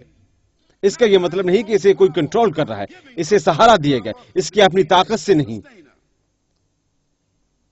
لیکن اسی قسم کی طاقت عطا کرتے ہوئے۔ اس کا یہ مطلب ہرگز نہیں کہ یہ سہارا دینے والا ہے۔ اگر اسے تخلیق کیا گیا ہے تب کیا موجود ہونا چاہیے؟ ایک خالق۔ اگر زندگی میں کوئی کام خلاف قانون کروایا جاتا ہے، کسی قسم کی خواہش، کوئی قانون، کوئی طاقت، تب اس کا مطلب ہے ایک طاقت ہونی چاہیے، یا ایک اعلیٰ و برتر طاقت۔ اگر اسے باہم اکٹھا پرکھا جائے تنظیم کی بنیاد پر، اور خواہش اور رسول، ایک علم بھی ہونا چاہیے، یعنی ہم اس کے بارے میں کیسے آگاہ ہوئے؟ اگر یہ طاقت کی نمائش کرتا ہے اور یہ ہمیں بھی کسی قدر مقدار کی حامل طاقت عطا کرتا ہے، اسے ہونا چاہیے کیا؟ خوب اعلیٰ تر، برتر کیا طاقت؟ اگر یہ خواہش کا حامل ہے اور آپ کو اور مجھے کسی قدر محدود خواہش عطا فرمائی، اس سے حامل ہونا چاہیے اعلیٰ و برتر کیا خواہش۔ اگر ہم زندہ ہیں اور ہمیں زندگی عطا کی گئی، تب وہ طاقت زندگی عطا کرنے کی اہل ہے، اور تب وہ طاقت خواہش کی حامل ہے، اپنے لیے ہمیشہ قائم رہنے والی زندگی کی۔ اس کا مطلب ہے کہ ایک ایسی زندگی جس کا کوئی آغاز نہیں، ایک ایسی زندگی جس کا کوئی اختتام نہیں، ایک ایسی زندگی جسے کنٹرول نہیں کیا جاتا، زبردستی نہیں، مجبوری نہیں، رفتار یا وقت کی، اور صفات میں سے ایک صفت خالق کی، الحی، زندگی عطا کرنے والا۔ لہٰذا اگر زندگی اس نے عطا کرنے والے نے حکم دیا ہے کہ وہ ہر چیز جو زندگی کی حامل ہے اسے مرنا ہے، تب اس کا مطلب ہے کہ زندگی کی تشخیص کرنے کی قطعی طاقت کا حامل ہے۔ اب میں آپ سے کہتا ہوں کہ آپ کی زندگی ایک عطیہ ہے۔ میں کہتا ہوں کہ آپ انتخاب نہیں کرتے۔ میں آپ سے کہتا ہوں کہ آپ کو حق حاصل ہے، اور محدود خواہش کے مر جائیں یا زندہ رہیں یا نظم و نسق چلائیں، یہی وہ ہے جو آپ کے پاس موجود ہے، ایک محدود خواہش۔ تب آپ وہی کر سکتے ہیں جو کچھ آپ کرنا چاہتے ہیں۔ غیر مسلم یہاں بیٹھے ہوئے، آپ وہی کچھ بن سکتے ہیں جو کچھ آپ بننا چاہتے ہیں۔ آپ اسی کی پیروی کرتے ہیں جس کی کرنا چاہتے ہیں۔ آپ خود کو وہی کچھ کہہ سکتے ہیں جو کچھ آپ کہنا چاہتے ہیں، لیکن میں آپ سے کہتا ہوں آپ کے پاس حق انتخاب موجود ہے۔ آپ کے پاس درست حق انتخاب موجود ہے یا غلط حق انتخاب۔ اگر آپ کے پاس اطاعت گزاری کا حق ہے، آپ کے پاس تشخیص کا حق موجود ہے۔ آپ کے پاس یہ کہنے کا حق ہے کہ میں تیار ہوں شرائط کی پیروی کرنے کے لیے۔ آپ کے پاس یہ کرنے کا حق ہے، یا آپ کہہ سکتے ہیں میں باغی، مجھے کوئی پرواہ نہیں، میں وہی کچھ کرنا چاہتا ہوں جو کچھ کرنے کا خواہش مند ہوں۔ میں اپنی زندگی گزارنے جا رہا ہوں اور میں زیادہ لطف اندوز ہونے جا رہا ہوں۔ میں آپ کو بتاؤں گا کہ اپنی زندگی جینا کیا ہے، اور میں زیادہ لطف اندوزی حاصل کروں گا۔ میں آپ کو بتا رہا ہوں اپنی زندگی جینا اور زیادہ لطف اندوز ہونا۔ بیکار لوگ برٹنی اسپیئر کی مانند، جب اس نے آغاز کیا تھا، وہ چھوٹی سی لڑکی تھی، سنہرے بالوں والی، ادھر ادھر اچھلتی کودتی ہوئی۔ اس وقت وہ معصوم تھی۔ اس کی ماں اور باپ نے اسے رقص کرنے اور گلوکاری کرنے کی اجازت دی تھی۔ آپ جانتے ہیں وہ ریڈیو اور ٹی وی پر جلوہ گر ہوتے ہیں، اور اس نے کچھ انعامات بھی حاصل کیے اور ہنوز کنواری 13 برس کی عمر میں، لیکن 15 برس کی عمر تک وہ ایک طوائف تھی، اور اب وہ 19 برس کی ہے، 20 برس کی۔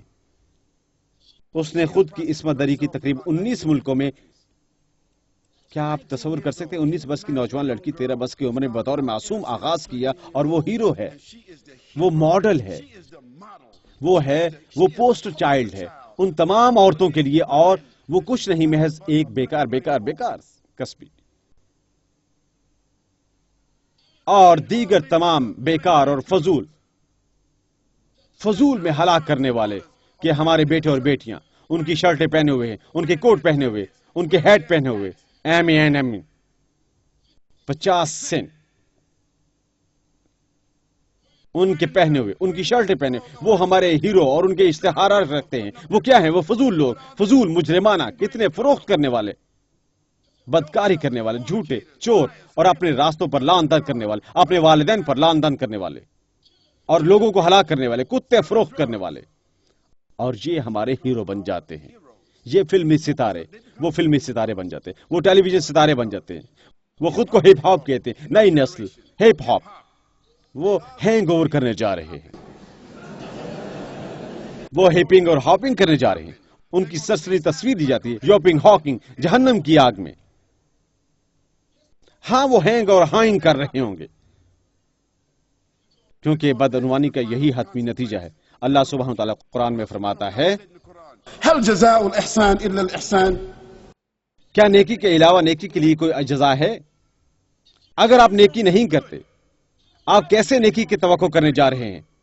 لہذا نتیجے کے طور پر اللہ تعالیٰ نے ہمیں بتایا کہ یہ تمام لوگ جو موج مستی کرتے دکھائی دیتے ہیں، جو ہیرو بن چکے ہیں، ٹیلی ویژن، فلمی ستارے، پوسٹر ستارے، رسائل ستارے، اس معنی دکھائی دینے والے، جتنے وہ سب خوش ہیں، مغرور اور بڑے گھر اور بڑی دولت۔ لہذا حقیقت میں وہ انتہائی قابل رحم لوگ ہیں۔ وہ جلد مر جاتے ہیں، بیماریوں کا شکار ہو جاتے ہیں، وہ مایوسی کے ساتھ زندہ رہتے ہیں، وہ تنہائی محسوس کرتے ہیں اور تاریک مقامات پر رہتے ہیں، وہ از حد پریشان لوگ ہیں، اور جب مرتے ہیں وہ کوئی میراث نہیں چھوڑتے، کیونکہ ہر کام جو خالق نے ہمیں بتایا ہے جو نہ کیا جائے جب ہم اسے کرتے ہیں یہ بیماری کا پیش خیمہ بنتے ہیں. آپ اسے نام دیتے ہیں. اگر خالق نے ہمیں بتایا ہے الکوہل نہ پیو، دنیا میں عظیم ترین بیماریوں میں سے ایک کیا ہے؟ اگر خالق نے ہمیں بتایا ہے منشیات استعمال نہ کرو، آج دنیا کی عظیم بیماریوں میں سے ایک کیا ہے؟ خالق نے ہمیں بتایا بدکاری نہ کرو، حرام کاری نہ کرو، آج دنیا کی عظیم ترین بیماری کیا ہے؟ جنسی عمل سے منتقل ہونے والی بیماریاں. اگر خالق نے ہمیں بتایا منصفانہ رویہ اختیار کرو، سود مت لو، آج کل دنیا میں دباؤ کا عظیم ترین ذریعہ کیا ہے؟ قرض ہے. ہر کام جو خالق فرماتا ہے مت کرو، اگر آپ اسے کرتے ہیں اس کا خاتمہ بیماری پر ہوتا ہے. ہر کام جسے کرنے کے لیے خالق منع فرماتا ہے، ہر کام جسے خالق نے کرنے کا حکم دیا ہے آپ کرتے ہیں، اس کا خاتمہ ایک عطیے پر ہوتا ہے. اگر اس کا خاتمہ نفاست کے ساتھ ہوتا ہے، اس کا اختتام ایک عادت پر ہوتا ہے، اس کا اختتام کسی ایسی چیز پر ہوتا ہے جسے آپ بطور میراث نہیں چھوڑتے. اگر خالق فرماتا ہے نیک اعمال کرو، ایک شخص سچ بولتا ہے، وہ ان کے گرد تعمیر کرتا ہے اور خود کو الگ کرتا ہے. بچے، معاشرہ، کارپوریشن، کاروبار، حکومت، یہ سچائی کی تعمیر ہے. سچائی محض رہنمائی کرتی ہے سچائی کی جانب، جھوٹ محض رہنمائی کرتا ہے جھوٹ کی جانب. جب خالق ہم سے فرماتا ہے عبادت کرو، پہچان کرو، خراج تحسین پیش کرو، شرائط پوری کرو. جب آپ دیکھتے ہیں کہ کوئی شخص روبہ عمل ہے ایمان کے تحت، جب آپ دیکھتے ہیں کہ کسی شخص حدود کے اندر رہتی ہے ایمان کی، جب کسی شخص کا شعور ایمان کے تحت روبہ عمل ہوتا ہے، جب ایک شخص، یہ ایک اعزاز ہے، یہ راست بازی اور دیانتداری ہے، یہ طاقت دلاتا ہے، معاونت، شہرت، شہرت، شہرت، شہرت. آج کل اس حقیقت کے نتیجے میں کہ خالق نے ہم سے فرمایا کہ ایک دوسرے کی عزت کرو، ہم اب خاندانی اقدار کے حامل نہیں ہیں. اور خاندانی اقدار کا نقصان کہاں لے جاتا ہے؟ دوبارہ بیماری کی طرف. لہذا غیر مسلم جو یہاں بیٹھے ہیں، میں آپ سے مخاطب ہوں کہ آپ کی ذاتی ذمہ داری ہے، آپ کی ذاتی ذمہ داری ایک انتخاب کرنا ہے، گواہی دینے کا، قبول کرنے اور اعلان کرنے کا، خود کو ایک راستے پر ڈالنے کا جہاں پر آپ اپنے خالق کو پہچانتے ہیں. اور دوم، نہ صرف اپنے خالق کو پہچاننا بلکہ آپ خالق کو کسی قسم کا خراج عقیدت پیش کرنے کے لیے تیار کرنا ہے، خواہ تعریف کرتے ہوئے یا پیروی کرتے ہوئے یا سماعت کرتے ہوئے. اور آخر میں آپ کے پاس حق انتخاب ہے، آپ کی ذمہ داری ہے نہ صرف پہچان کرنا، قبول کرو، بلکہ تابعداری. تابعداری کا مطلب ہے اطاعت کرنا. اب میں آپ سے پوچھتا ہوں، اگر آپ پہلے نہیں جانتے تھے، اگر آپ پہلے اس سوال کا جواب نہیں دے سکتے تھے، آپ کہاں سے آئے تھے؟ اب آپ اس کا جواب دے سکتے ہیں. آج آپ اس سوال کو نہیں چھوڑ سکتے یہ کہہ کر کہ میں نہیں جانتا، کیونکہ ایسا کرتے ہوئے آپ جھوٹ بول رہے ہوں گے. اگر آپ کہتے ہیں آپ نہیں جانتے، آپ جھوٹ بول رہے ہوں گے. لہٰذا اگر آپ لا علم یہاں آئے تھے، آپ یہاں سے لا علم نہیں جا رہے اس مسئلے کے حوالے سے. اب آپ کی ذمہ داری ہے، کیونکہ اب آپ کو بتایا جا چکا ہے آپ کہاں سے آئے ہیں، اور اسے تسلیم نہیں کر سکتے. آپ اس کی جانب اندھے ہو سکتے ہیں. آپ کسی قدر مزید کھیل کود کرنا چاہتے ہیں، آپ کسی قدر مزید بدکاری کرنا چاہتے ہیں، آپ کسی قدر زیادہ وسکی نوش کرنا چاہتے ہیں، آپ کسی قدر مزید منشیات استعمال کرنا چاہتے ہیں، آپ کسی قدر زیادہ رقص کرنا چاہتے ہیں. لیکن اب آپ جانتے ہیں. دوم، اگر نہیں جانتے آپ نے کہاں جانا، اگر آپ اپنا گدھا موڑنا چاہتے ہیں راستے میں سے ہی، تب میں پوچھتا ہوں، چونکہ آپ جانتے ہیں آپ کہاں سے آئے ہیں اور آپ جانتے ہیں آپ نے کہاں جانا ہے، کیا آپ اپنی زندگی کی ذمہ داری قبول کرنے کے لیے تیار ہیں؟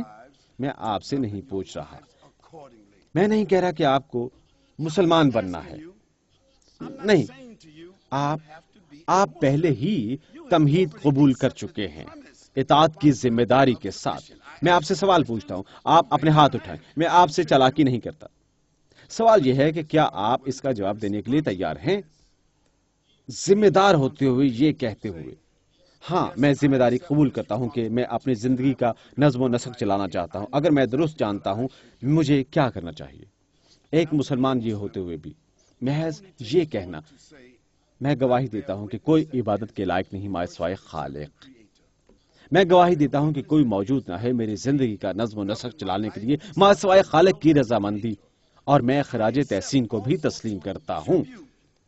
خراج تحسین پیش کرنا اپنی زندگی میں، اپنے اعمال کے ذریعے، اپنے الفاظ کے ذریعے، ایک خراج تحسین کے لیے خالق کا درست نام، اور اپنے اعمال کا خراج تحسین پیش کرنا اس خالق کی جانب، میں ایسا کرنے پر آمادہ ہوں، اور نیز اگر میں جانتا ہوں خالق مجھ سے کیا نظم و نسق چلانا چاہتا ہے، میری زندگی سے میں آمادہ ہوں اپنی زندگی کا نظم و نسق چلانے کے لیے ان حدود کے اندر رہتے ہوئے۔ جی ہاں، ان حدود کے اندر رہتے ہوئے۔ اب میں آپ سے یہ سوال پوچھتا ہوں، آپ میں سے وہ لوگ جو غیر مسلم ہیں، کیا آپ براہ راست مہربانی ایک مرتبہ پھر خود کی شناخت کروائیں؟ محض ایک مرتبہ اور مہربانی۔ 1 2 3 4 5 6۔ پہلے 15 لوگوں نے ہاتھ اٹھائے تھے، کچھ ہاتھ غائب ہیں۔ کیا مہربانی اپنے ہاتھ اوپر اٹھائیں گے تاکہ میں شمار کر سکوں؟ برائے مہربانی، جی مہربانی سے۔ 1 2 3 4 5 6 7 8 9 10 11۔ ٹھیک ہے، 4 لوگ غائب ہیں۔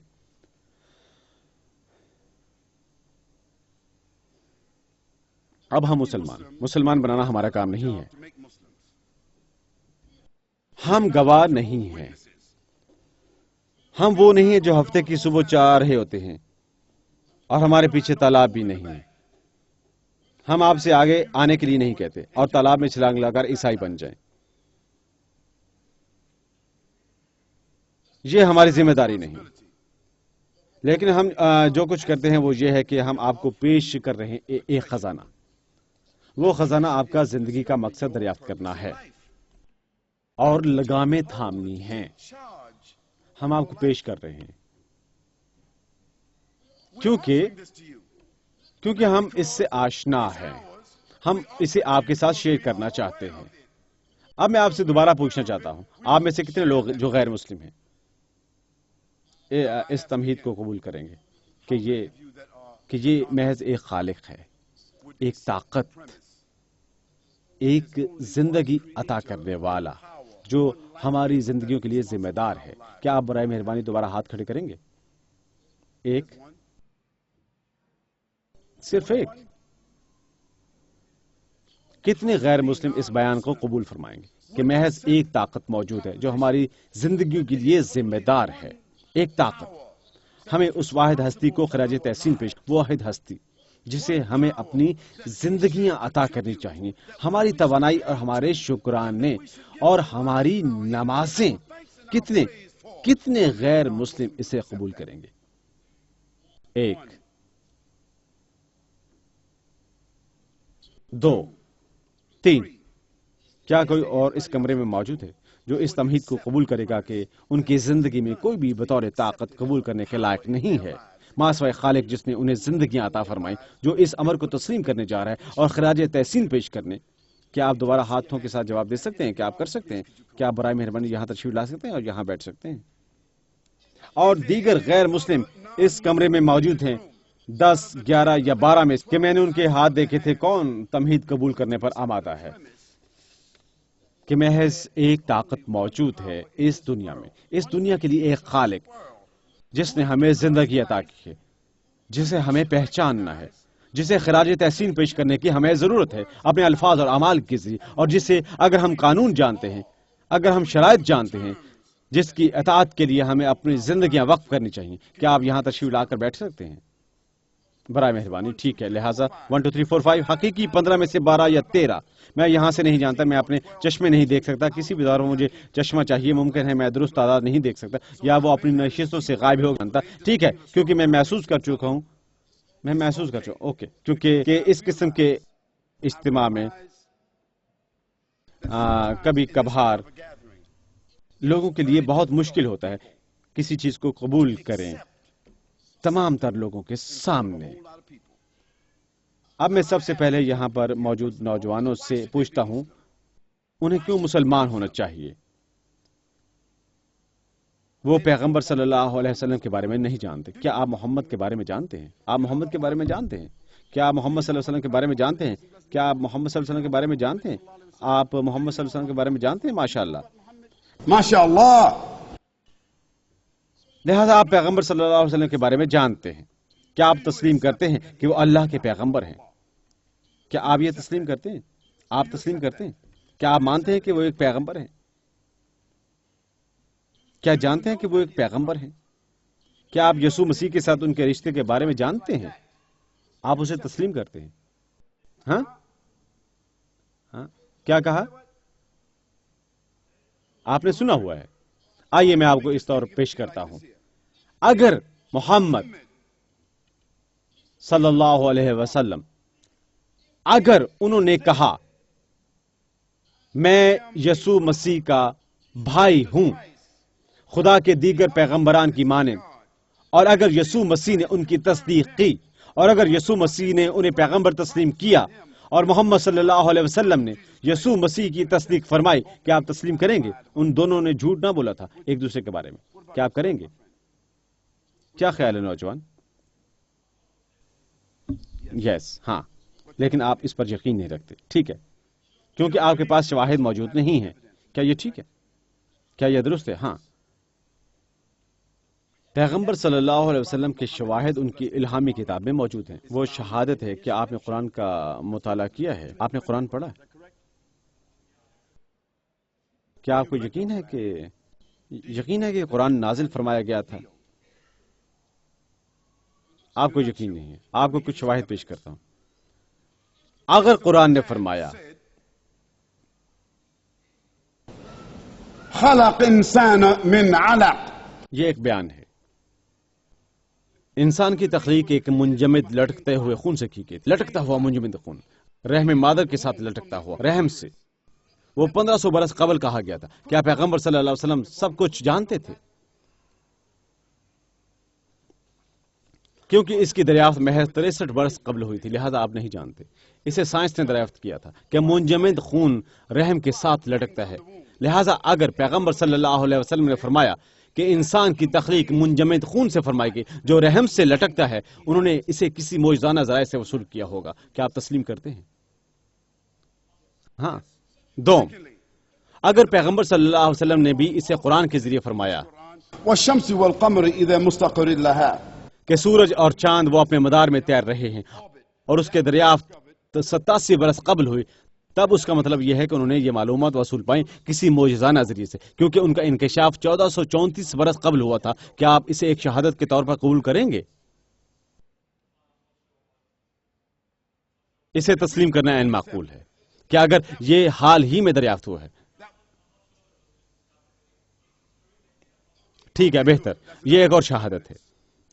تیسری شہادت، پیغمبر صلی اللہ علیہ وسلم وہ ہیں انتہائی، وہ قابل دید تحریر شہادت تمام تر تاریخ میں بنی نوع انسان کی، یعنی کہ کوئی انسان ایسا نہیں تاریخ میں جس کی زندگی اس قدر تفصیل کے ساتھ ضبط تحریر لائی گئی ہو جس قدر محمد صلی اللہ علیہ وسلم کی. اور اگر یہ بھی درست ہے وہ ایک غیر معمولی ہستی ہیں، کیا آپ اس سے اتفاق کرتے ہیں؟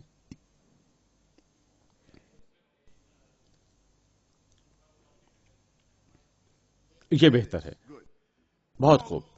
آخری بات جو میں آپ سے کہنا چاہتا ہوں، کیا یہ ثبوت نہیں ہے کہ حقیقت میں لیکن ان میں سے 86 مختلف تاریخ دان باہم اکٹھے ہوئے تقریباً 17 برس قبل یہ نشاندہی کرنے کے لیے کون سے 100 انسان تاریخ میں قابل فخر ترین ہیں اور ان کے پاس 30 مختلف قسم کے درجے تھے، اور اصلاح مشورے کے بعد قابل فخر ترین ہستی ان 100 میں سے اصولوں پر بنیاد کرتی ہوئی، اگرچہ یہ غیر مسلم تھے، اور جس ہستی کی انہوں نے تشخیص کی وہ محمد صلی اللہ علیہ وآلہ وسلم تھے.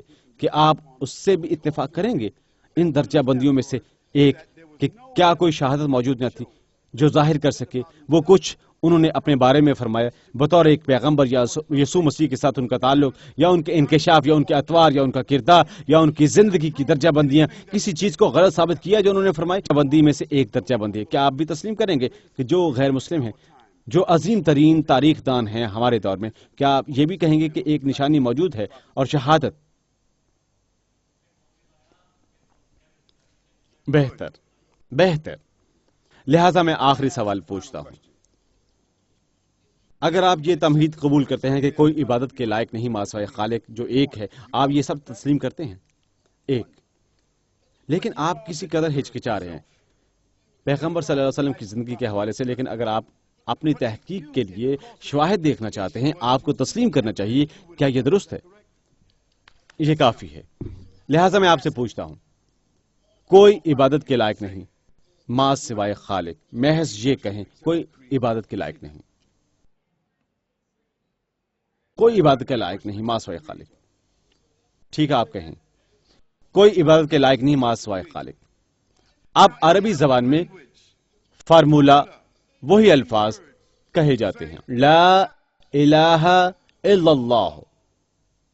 جس طرح ہم ڈاکٹر کے پاس جاتے ہیں، ڈاکٹر آپ کا معائنہ کرتا ہے، آپ کا معائنہ کرنے کے بعد ڈاکٹر وہ تشخیص کرتا ہے، اس کے بعد وہ مرض کی حالت زیر غور لاتا ہے، اس کے بعد وہ معالجے کی منصوبہ بندی کرے، اس کے بعد وہ نسخہ لکھتا ہے. جب وہ نسخہ لکھتا ہے اس کی کیا زبان ہوتی ہے؟ اس کی کیا زبان ہوتی ہے آپ نہیں جانتے؟ میں آپ کو بتاتا ہوں، میں آپ کو بتاتا ہوں. یہ فارمولوجیکل زبان ہے، یہ فارماسیوٹیکل زبان ہے، یہ لاطینی ہے. فارماسیوٹیکل زبان لاطینی ہے. کیا اس کمرے میں کوئی کیمسٹ موجود ہے؟ کیا اس کمرے میں کوئی کیمسٹ؟ فارماکولوجی کی زبان، فارماسیوٹیکل زبان لاطینی ہے. لہذا ڈاکٹر لاطینی میں تحریر کرتا ہے. وہ آپ کو کس کے پاس بھیجتا ہے؟ فارماسسٹ اسے پڑھتا ہے، نسخہ مکمل کرتا ہے اور آپ کو دے دیتا ہے.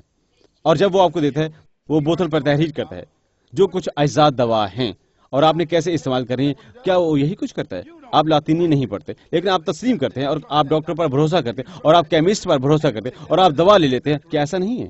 میں آپ سے کہہ رہا ہوں جو کچھ آپ نے ابھی کہا ہے کہ کوئی عبادت کے لائق نہیں ما سوائے خالق، آپ نے وہی الفاظ کہے ہیں جو لا الہ الا اللہ. یہ فارمولہ ہے. اگر آپ قبول کریں لا الہ الا اللہ، آپ تیزی سے تازہ ہوا کی طرف آئیں گے. اور اگر آپ کریں گے، اب یہ پہلے ہی ہو چکا ہے آپ کے دل کے اندر، یہ پہلے ہی وقوع پذیر ہو چکا ہے. ہم گواہ ہیں. یہ وہ سب کچھ جو ہے جو ہم اہم ہے. اب ہم یہاں کسی کے ساتھ چالاکی نہیں کر رہے، کسی کو ادائیگی نہیں کی جا رہی. اس کے لیے جو کوئی قدم آگے بڑھاتا ہے، جی یہ چالاکی نہیں، یہ آپ کے تسلیم کرنے کے لیے ہے، یہ آپ کے مسترد کرنے کے لیے. اور اگرچہ آپ قبول کرتے ہیں، اگر آپ اس کمرے میں سے باہر نکل جاتے ہیں اپنا سر کھرچتے ہیں اور کہتے ہیں میں اپنا ذہن تبدیل کروں گا، آپ ایسا کر سکتے ہیں اور کسی کو کہنے کا حق نہیں ہے. آپ کو کوئی جرمانہ یا کوئی چیز ادا نہ کرنی ہوگی. یہ آپ کا عطیہ ہے، آپ کے جانے کے لیے، پیروی کرنے کا عطیہ یا پھینک دینے کے لیے عطیہ. چاہتا ہوں آپ میرے ساتھ کہیں لا الہ الا اللہ. میرے ساتھ کہیں لا الہ الا اللہ. لا الہ الا اللہ. اب یہاں میرے بھائی کے لیے، آپ کا نام کیا ہے؟ رچرڈ. آپ کا نام رشید ہے. نہیں ہنسو نہیں. عربی میں ان کا نام رشید ہے کیونکہ لوگ ان کے نام لیتے ہیں، وہاں عرب سے لیتے ہیں. رشید نام رچرڈ سے بنایا ہے، لیکن لوگ رشید نہیں ہو سکتے کیونکہ آپ وہ نہیں جو رہنمائی کرتا ہے. آپ رشید کے خادم ہیں. لہذا عربی میں آپ کا نام عبد الرشید ہوگا، لیکن وہ نام جو لوگ لیتے ہیں وہ مغرور تھے. لہذا آپ کو کہنا نہیں میں عبد نہیں لے رہا، میں اپنا نام محض رچرڈ کہوں گا، رشید. لہذا آپ رشید ہیں، آپ ایک گواہ ہیں. آپ ایک گواہ ہیں، آپ ان میں سے ایک ہیں جس نے رہنمائی کی گواہی دی. لہذا رچرڈ درست ہے. ہو سکتا ہے کہ آپ نہیں کہنا چاہتے کہ محمد صلی اللہ علیہ وسلم اللہ کے پیغمبر ہیں کیونکہ آپ کے پاس اس کی کوئی شہادت موجود نہیں، لیکن آپ، ہاں کیا نام ہے؟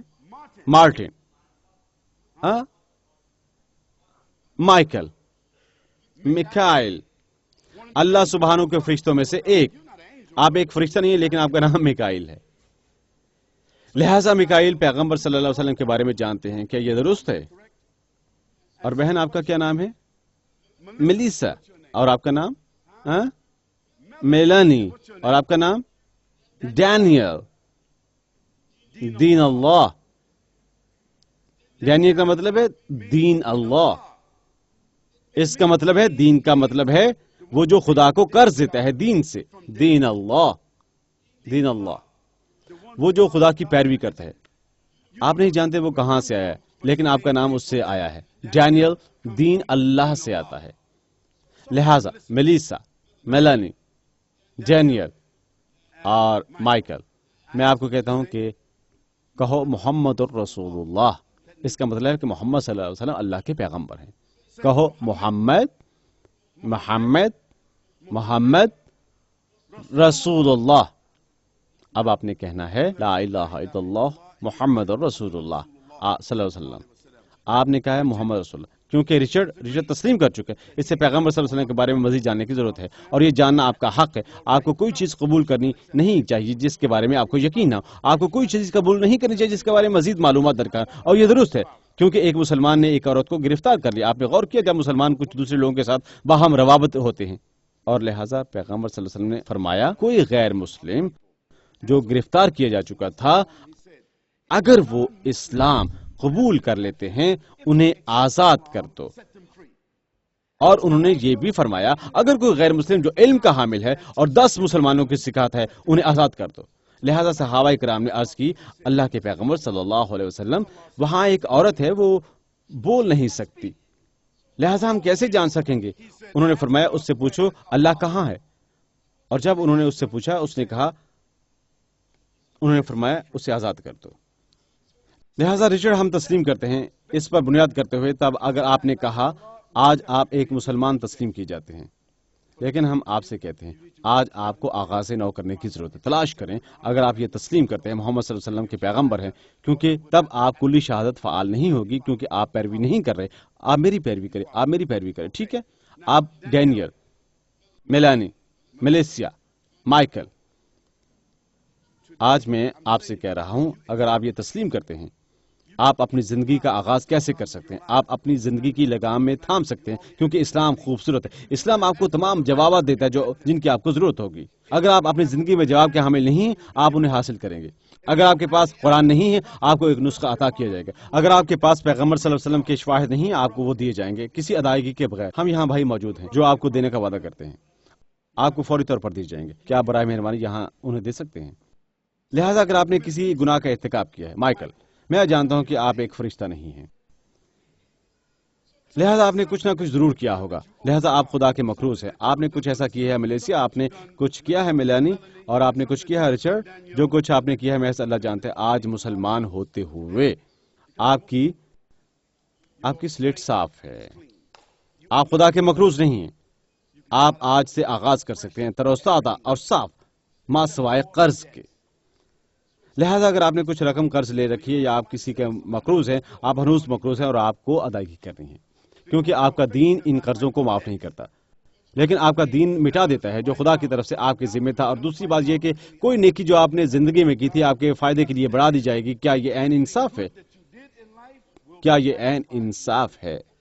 ہاں عین انصاف ہے. یہ ایسی چیز ہے جو خدا اپنے بندوں کو عطا فرماتا ہے ما سوائے اسلام. نوجوان خاتون آپ کا نام کیا ہے؟ کرسٹینا. لہذا اس کا مطلب ہے خاتون جو مسیح کی مانند ہے. یہی آپ کے نام کا مطلب ہے نا؟ خاتون کو مسیح کی مانند ہے کرسٹینا. یہ کہاں سے آتا ہے؟ مسیح کی مانند ہونا مطلب ہے خدا کا غلام. مسیح کی مانند ہونا وہ فرد جو بذات خود خدا کی اطاعت کرتا ہے. لہذا آپ ہیں آپ کا نام امتیاز کیونکہ آپ آج شب آئیں بنیادی طور پر یہ تسلیم کرنے کے لیے کہ کوئی عبادت کے لائق نہیں مائے سوائے خالق. کیا یہ درست ہے؟ اور آپ یہ تسلیم کرنے پر بھی آمادہ ہیں کہ محمد صلی اللہ علیہ وسلم اللہ کے پیغمبر ہیں. کیا یہ درست ہے؟ الحمدللہ. لہذا آپ میرے پیچھے پیچھے کہنا شروع کریں کہ کرسٹینا لا الہ الا اللہ اور کہیں محمد رسول اللہ. آپ سب کہیں لا الہ الا اللہ محمد رسول اللہ. اور ہم ہمیشہ پیغمبر کی بات کرتے ہیں صلی اللہ علیہ وسلم. اس کا مطلب ہے ان پر اللہ کی رحمتیں اور برکتیں نازل. لہذا ڈینیل میلانی ملیسا مائیکل کرسٹینا اور رچرڈ ہم اللہ سبحانہ سے دعا کرتے ہیں کہ وہ آپ پر اپنی رحمتیں نازل فرمائے اور ہم آپ سے کہتے ہیں اپنی جگہ پر کھڑے رہیں. لہذا ہم وہ وصول کرنا ختم کرتے ہیں جس کے ہم حامل ہیں. ہم آپ کو عطیہ کا ایک اور حصہ دے سکیں اور میں مسلمانوں سے پوچھتا ہوں کون لوگ ان کو جانتے ہیں، کون ان لوگوں کو یہاں لایا، دوست اور شریک کار یا ساتھی اہلکار یا کنبے کے اراکین، کون ان لوگوں کو یہاں لایا؟ آپ کی ذمہ داری یقین دہانی حاصل کریں کہ یہ لوگ اسلام کو مناسب طور پر سمجھے ہیں، ان کے ساتھ رہیں، ان کے مسائل حل کرنے میں مدد کریں، انہیں برادری کے ساتھ منسلک کریں، انہیں نماز کی ادائیگی سکھائیں، انہیں پاکیزہ بنائیں، انہیں بہنوں کو وہ کچھ عطا کریں جنہیں ان کی ضرورت ہے اپنے دین کے بارے میں جاننے کے لیے، اور ان کے قریب رہیں اور ان کی مدد کریں۔ اللہ سبحانہ تعالیٰ کے سامنے یہ آپ کی ذمہ داری ہے۔ اللہ ڈینیل پر رحمت نازل فرمائے، اللہ میلانی اور میلیسا پر رحمت نازل فرمائے، اور مائیکل اور رچرڈ اور کرسٹینا پر بھی اللہ آپ پر سب پر رحمت نازل فرمائے۔ نکول، تم نے تسلیم کیا کوئی عبادت کے لائق نہیں سوائے خالق کے۔ کیا آپ مانتے ہیں کہ محمد اللہ کے پیغمبر ہیں؟ آپ تسلیم کرتے ہیں؟ اور میں یہ بھی شامل کرتا ہوں نکول، کیا آپ نے بطور عیسائی جنم لیا تھا؟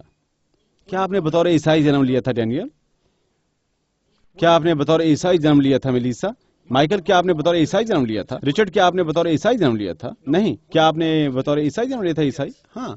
تب پاگل پن کہ وہ آپ نے تسلیم کیا کوئی عبادت کے لائق نہیں مائے سوائے قادر مطلق خدا، اور کہ لا الہ الا اللہ محمد رسول اللہ۔ میں آپ سے یہ بھی کہتا ہوں کہ دہرائیں ساتھ یہ کہتے ہوئے ایک دوسرا بیان، لہذا اس سے قبل نکول میرے پیچھے پیچھے کہیں، لا الہ الا اللہ محمد رسول اللہ صلی اللہ علیہ وسلم۔ پیغمبر صلی اللہ علیہ وسلم وہ دریافت فرمایا کرتے تھے جب لوگ اسلام قبول کرنے کے لیے آتے تھے، بالخصوص عیسائیت سے، کہ وہ یہ بھی تسلیم کرتے ہیں کہ یسوع روح ہیں اور اللہ کی جانب سے مریم کو عطا کردہ لفظ، کہ وہ روح ہیں اور مریم کو عطا کردہ لفظ اللہ کی جانب سے۔ کیا آپ اسے تسلیم کرتے ہیں؟ ڈینیل، کیا آپ اسے تسلیم کرتے ہیں؟ کیا آپ تسلیم کرتے ہیں میلنی؟ کیا آپ تسلیم کرتے ہیں ملیسا؟ کیا آپ تسلیم کرتے ہیں رچرڈ؟ مجھے افسوس ہے مائیکل۔ کیا آپ تسلیم کرتے ہیں رچرڈ؟ کیا آپ تسلیم کرتے ہیں کرسٹینا؟ کہیں کہ یسوع مسیح ایک روح ہیں اور مریم کو عطا کردہ ایک لفظ قادر مطلق خدا کی جانب سے، اور یہ کہ مریم پاکیزہ ہیں۔ اس کا مطلب یہ ہے کہ انہوں نے کسی گناہ کا ارتکاب نہ کیا تھا یسوع مسیح کو جنم دینے کی خاطر، جن کا کوئی باپ نہ تھا۔ یہی سب کچھ ہے۔ کیا آپ تسلیم کریں گے؟ ہاں۔ تب ڈینیل کو بلاؤ، اور میلانی اور ملیسا اور مائیکل اور رچرڈ اور کرسٹینا۔ ہم اللہ سبحانہ تعالیٰ سے دعا کرتے ہیں کہ وہ آپ کی رہنمائی فرمائے اور وہ آپ کو محفوظ رکھے، اور بالخصوص ہمارا بھائی رچرڈ، ہم اللہ سبحانہ سے دعا کرتے ہیں کہ وہ آپ پر واضح فرمائے، کہ اللہ آپ کو کامیاب بنائے، اللہ آپ کے لیے آسانیاں پیدا فرمائے سمجھنے کے لیے، گواہی دینے کے لیے۔